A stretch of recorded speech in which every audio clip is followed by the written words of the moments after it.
On trouvait important de revenir avec cette question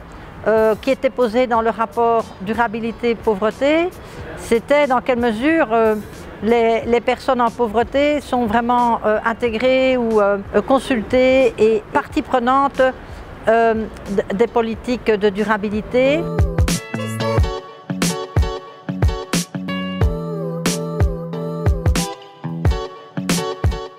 On aimerait aussi que toutes les propositions, les analyses, les idées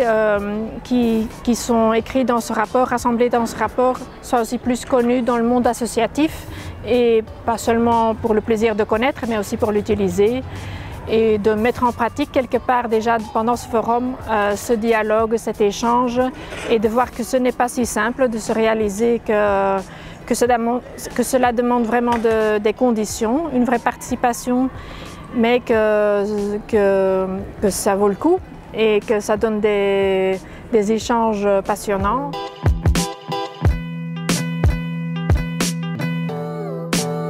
Quand on a créé avec d'autres associations 21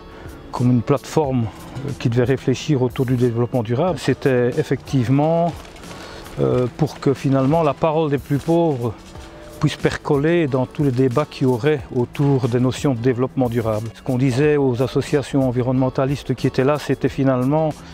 la chose qui nous réunit, vous et nous, c'est finalement de lutter contre les mécaniques d'exploitation outrancière de l'humain, mais aussi de l'environnement.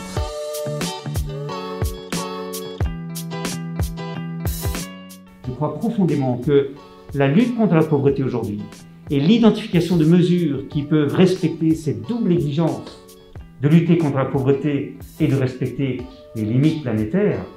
n'est possible que si l'on prend au sérieux les solutions que les personnes en pauvreté développent eux-mêmes et elles-mêmes. Et ce n'est pas juste une question de principe, de fierté, de reconnaissance de rapport. C'est aussi parce que ce sont ces personnes sur la ligne de front qui connaissent le mieux les obstacles qu'elles rencontrent et qui sont les plus grandes innovatrices de solutions.